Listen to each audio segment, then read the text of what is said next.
Okay, let's unpack this. We are diving deep today into a topic that, wow, touches the lives of an estimated 176 million people globally. Yet it often remains, well, stubbornly misunderstood and actually incredibly difficult to diagnose. We're talking about endometriosis. Yeah, it's a big one. And our source material for this deep dive is Know Your Endo by Jessica Murnane.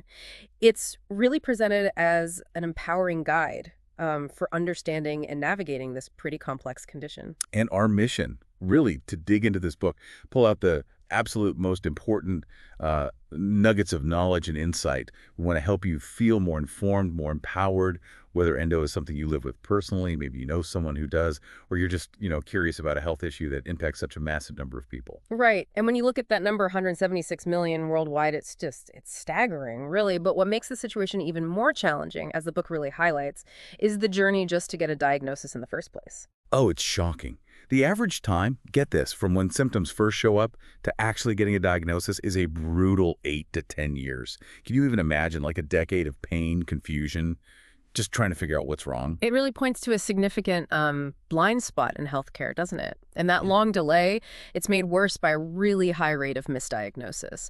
The source notes that a staggering 75%, three-quarters of people with endo are initially told they have something else entirely. Like what? Well, things like IBS, irritable bowel syndrome, appendicitis, or even in some really worrying cases, ovarian cancer. The symptoms just overlap so much with other conditions that it's easily missed by medical professionals, especially if they don't have specific endo training. Which brings us to a really critical point the book hammers home about how you actually get diagnosed. Because we often hear about ultrasounds or MRIs, right? And yeah, those are used, but the book is clear they're not the definitive answer for endo. Exactly. Imaging like that, it can create what the book calls a high index of suspicion. So you might see things that strongly suggest endo, like endometrioma cysts. Sometimes called chocolate cysts, I think. Yeah, because of how they look exactly. But even seeing those doesn't confirm it. The only way to truly definitively diagnose endometriosis is through a diagnostic laparoscopy. Okay, so that's a minimally invasive surgery, right? Keyhole surgery. Yes, precisely. And crucially, during that surgery, the surgeon needs to actually see the suspected tissue and then take a biopsy, a small sample.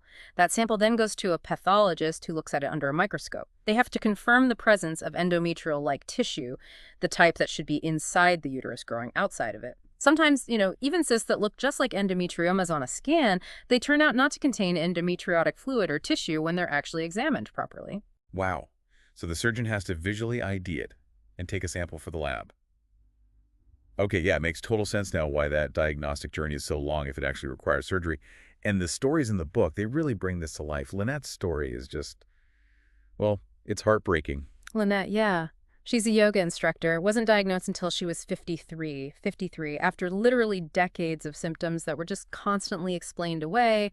Her doctors had apparently noted dysmenorrhea, which is just the medical term for painful periods on her chart for years, and she'd also been diagnosed with fibromyalgia.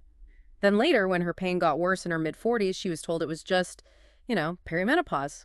And part of the reason her case went undetected for so long was because she had been able to have children, which kind of challenges that common assumption that endo automatically means infertility.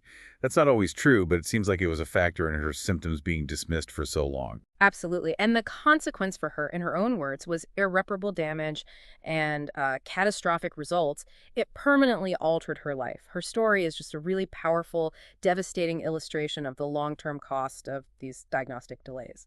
It also connects to another really important point the book raises, pushing back against this misconception that endo only affects, quote, cisgender white women. Yeah, that's a harmful stereotype. The source is very clear. This condition impacts people of all racial backgrounds, and that immediately highlights significant healthcare equity issues that really need to be addressed. Absolutely. Equitable access to informed care, getting doctors who actually know about endo, that's a huge part of this whole picture. Okay, so let's talk about these symptoms then. We've said it's not just painful periods. What are we really talking about here? What does it feel like? Right. It's a much, much wider picture of pain and dysfunction. So beyond just intense period pain, it can include pain during ovulation, like mid-cycle. Pain radiating into the legs, hips, and back is common too. And sometimes, in more rare cases, you can even get shoulder or chest pain or shortness of breath that happens specifically in sync with the menstrual cycle. Wait, hang on. Chest pain. How How does that happen with endo? Well, it's thought that endometriotic tissue, those implants, they can actually, in some instances, migrate and implant in areas outside the pelvic region, like on the diaphragm, which sits right below the lungs, or even rarely on the lungs themselves. Wow. Okay. Yeah, it's less common for sure, but definitely possible, and it can cause that cyclical pain in those areas. The list of symptoms also includes pain during or after sex dysperion, Hmm. painful bowel movements or urination, especially around your period, and passing large or thick blood clots during menstruation. And here's where it gets really interesting, something the book really stresses. The severity of the symptoms you experience doesn't necessarily match the stage of the condition found during surgery. Exactly. That's such a critical insight. Someone might have what looks like just a small amount of endo during that laparoscopy, maybe classified as stage 1, but they could be in utterly debilitating pain, like unable to function. Whereas someone else might have really extensive disease, stage 4, with lots of adhesions and implants found, but they might actually report fewer obvious symptoms day to day. That's huge. It totally challenges the idea that more disease equals more pain. It's not that simple. Not at all. And regardless of the stage, the impact on both physical and mental health is just profound.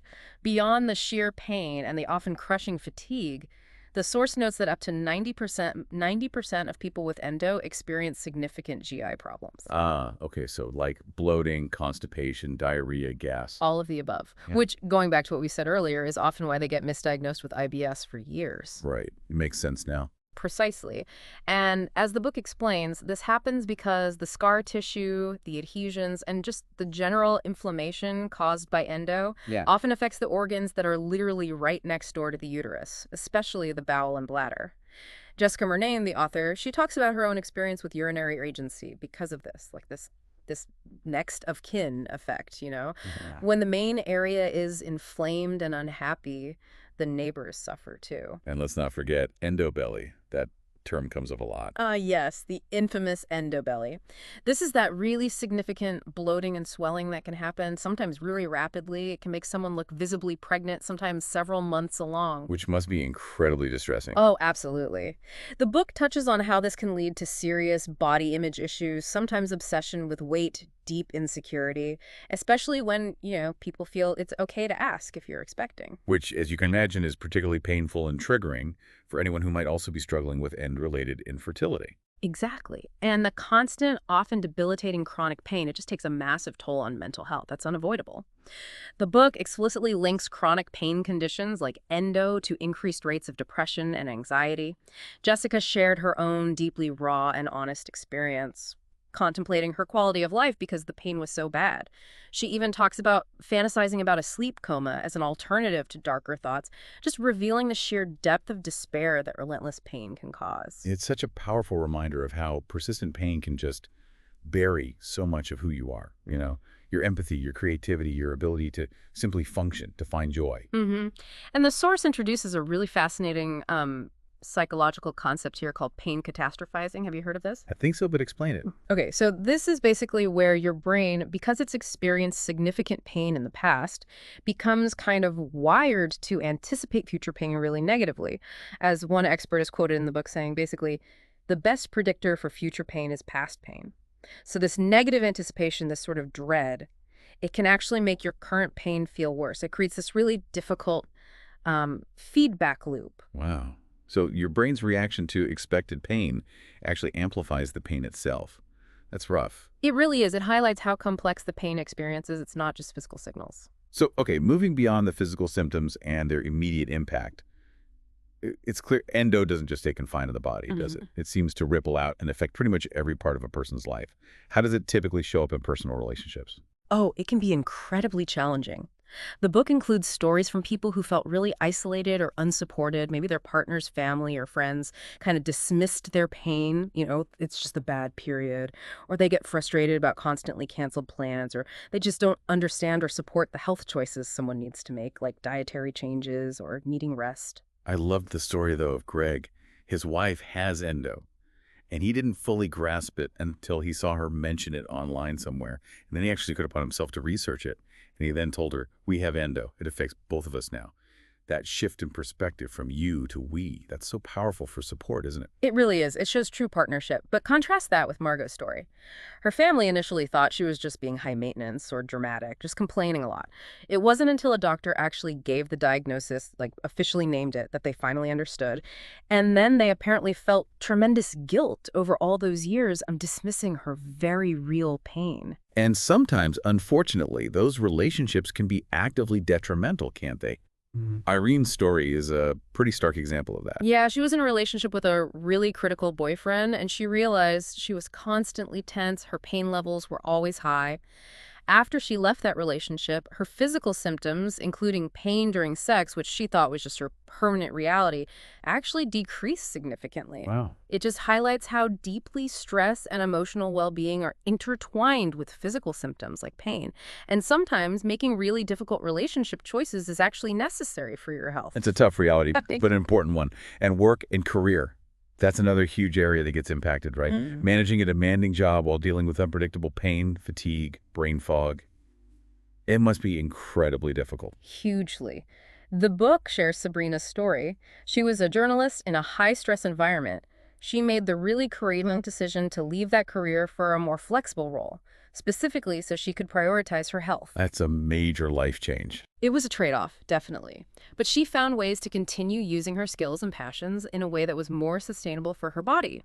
And then there's Katie, who's a truck driver. She found really creative ways to manage her endo within that challenging, often sedentary job, focusing on things like meal prepping healthy food for the road and incorporating specific movement breaks during her long hauling shifts. Those are really powerful examples of adapting life to the condition rather than just pushing through until you break. Exactly, adapting and managing.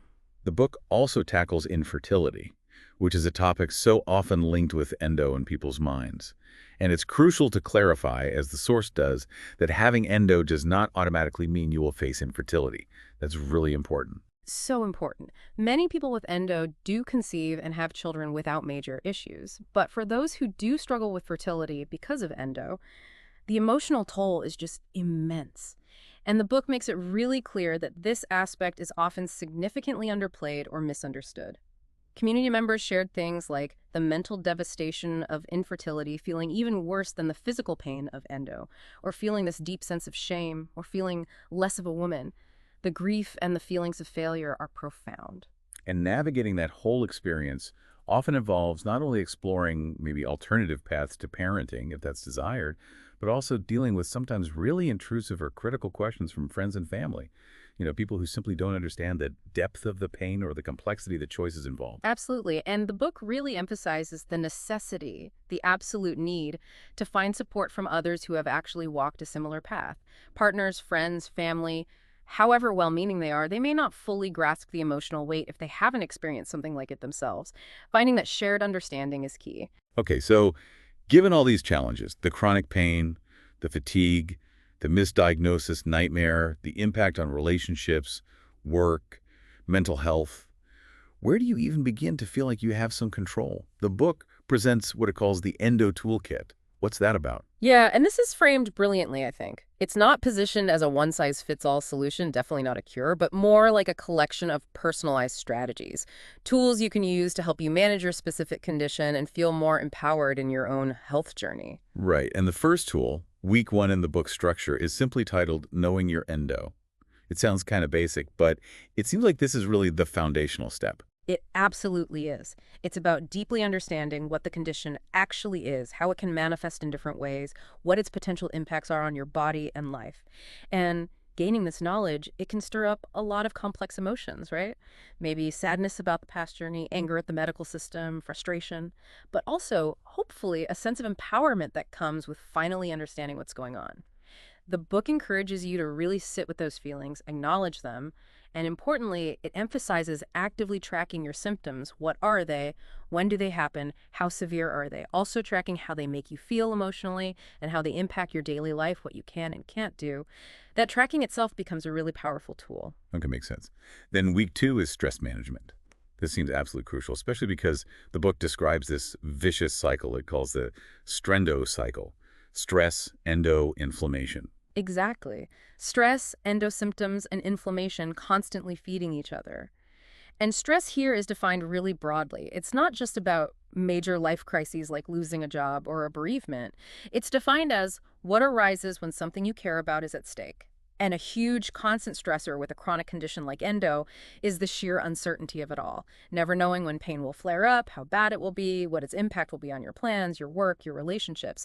That constant unpredictability is incredibly stressful in itself. Yeah, I can only imagine. So how does the book suggest managing that kind of Right. stress? It introduces mindfulness, but not just in the sense of formal meditation, sitting on a cushion for 20 minutes, which can feel daunting. It's presented more as cultivating a quality of mind awareness, non-judgment that you can build through really simple, accessible practices. Things like mindful walking, just paying attention to your surroundings and your body as you walk, or engaging fully in creative hobbies you enjoy, like crocheting, doing puzzles, painting, anything that focuses your attention in a calm way. Even just finding small moments of solitude throughout the day, like maybe sitting quietly in your car for 5 minutes before rushing into the house or the next appointment. Little pauses. Little pauses, exactly. And it really emphasizes not comparing your stress to others. Your experience is valid, period. And finding community, finding your people, is highlighted as absolutely vital for reducing those feelings of isolation that are so common with chronic illness. This could be online support groups, in-person meetups, or even just connecting with others through shared hobbies that have nothing to do with endo, just feeling connected. Getting adequate sleep is also acknowledged as critical, though often really difficult when you're in pain. Right. Okay, week 3 is good food. Now, diet and endo, that seems like a really hot topic, maybe controversial. The book is very clear, though. There is no single endo diet that works for everyone. Yes, and that's such an important message. The goal isn't about rigid restriction or finding some perfect magical diet. It's about finding your good foods. So the foods that nourish your body, that make you feel good, and that don't seem to worsen your specific symptoms, like pain or digestive issues. It's framed much more positively. Adding more beneficial foods while mindfully reducing or noticing the impact of those that might be problematic for you. It's about investigation, not deprivation. Okay. So what are some of the common culprits the book mentions, things that many people with endo find can trigger inflammation or digestive upset? Well, the usual suspects associated with inflammation come up. Highly processed foods, lots of refined sugar, for some people dairy or red meat, alcohol, excessive caffeine, fried foods, refined carbohydrates like white bread and pasta. It also mentions that some individuals find they are sensitive to other things like eggs, gluten or grains, corn or nightshade vegetables like tomatoes, peppers, potatoes. But again, it stresses these are individual triggers, not universal prohibitions. It requires personal experimentation. So what's the recommended foundation then? What should people be aiming to eat more of? The recommended foundation is described as a plant-heavy whole foods approach. So focusing on getting plenty of vegetables, fruits, whole grains if tolerated, nuts, seeds, legumes like beans and lentils. Basically, food in its least processed state. And it stresses the importance of reading labels on packaged foods to identify hidden inflammatory ingredients, like certain vegetable oils, emulsifiers, or added sugars that sneak in everywhere. And it tackles the real-world barriers too, right? Like Yeah. not having much time or maybe not feeling confident with cooking. Exactly. It suggests starting with simple recipes, maybe batch cooking, and incorporating cooking into other activities you enjoy, like listening to music or maybe a deep dive, perhaps. Ah, Nice book. gotta try. It also briefly touches on gluten sensitivity, noting that for some people, the issue might not be gluten itself, but perhaps the pesticides used on wheat or the other processed ingredients often found in gluten-containing foods, rather than the gluten protein per se. It's complex. And alcohol. Alcohol is discussed primarily as an inflammatory substance that can definitely worsen symptoms for many people. There's also a caution against falling into the trap of using it as a primary coping mechanism for pain, which carries its own risks. The key message throughout the food section is really about listening to your body, making conscious, informed choices that feel good for you, and not aiming for impossible perfection. The book also offers practical tips for navigating social events or family meals when you're making dietary changes. Okay, good. Week 4 is movement. And again, it sounds like the book reframes this away from just, exercise for weight loss or intense workouts. Absolutely. For people living with chronic pain conditions like endo, movement is crucial, but for different reasons. It's about supporting muscle health, improving tissue flexibility and mobility, especially important with potential adhesions, promoting healthy nerve movement, and helping to calm the nervous system. All of that is vital for managing pain. But it acknowledges the catch-22, Right. right? That moving can be incredibly hard, sometimes impossible, when you're actually in pain or feeling exhausted and depressed. Definitely. It talks about that other vicious cycle and calls it the fear avoidance trap. You hurt, so you move less, which can lead to stiffness and more pain, which makes you fear movement even more. So what's the breakthrough idea here? The emphasis is really on pacing, finding movement that feels right and is accessible for your body at that particular moment. Being flexible, adapting your movement based on where you are in your cycle or what your current pain levels are. It's about exploring different types of movement. Maybe gentle walking is all you can manage some days, and that's okay. Simple yoga poses, stretching, Pilates, whatever feels supportive. Group activities are also mentioned as they can add the benefit of stress reduction and social connection. And there's a specific type of movement or therapy highlighted, isn't there? Pelvic floor therapy. Yes, pelvic floor physical therapy is highlighted as being hugely beneficial for many people with endo. The pelvic floor muscles can become really tense and develop trigger points due to chronic pain and inflammation in the pelvis. This tension can contribute to pain, including painful sex, bladder or bowel issues, and even that endo belly bloating. Therapy can help release this tension, improve muscle function, and sometimes help manage scar tissue mobility. What does that therapy typically involve? The book describes a typical assessment, which often includes both external and internal vaginal or rectal examination of the pelvic floor muscles to identify areas of tension or dysfunction. It notes that this process can be quite emotional for some people, given the sensitive area and the history of pain, so finding a compassionate practitioner who uses a holistic, multifactorial approach is really key. It also, importantly, acknowledges that accessing this specialized therapy can be a challenge due to cost and availability in different locations. Right, another equity issue.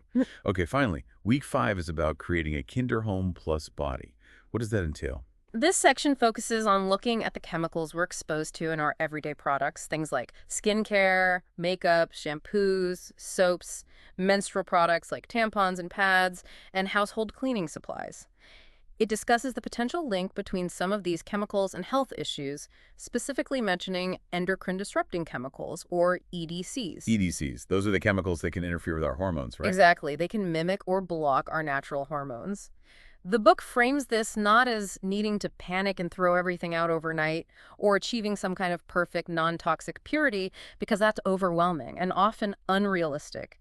Instead, it's about making more conscious choices where you can becoming more aware of ingredients and gradually swapping things out if you choose to, understanding the potential impact of what you're absorbing through your skin or inhaling. And it mentions menstrual products specifically. Yes, it discusses exploring options for, quote, kinder menstrual products, like switching to organic cotton tampons or pads, or trying reusable options like menstrual cups or period underwear or reusable cloth pads.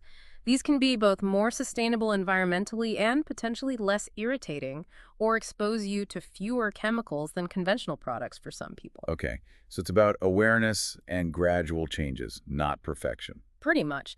And it acknowledges the challenge there are so many products. It emphasizes educating yourself about ingredients, maybe using resources like the Environmental Working Group, EWG, databases, but also notes there isn't one single perfect source of truth.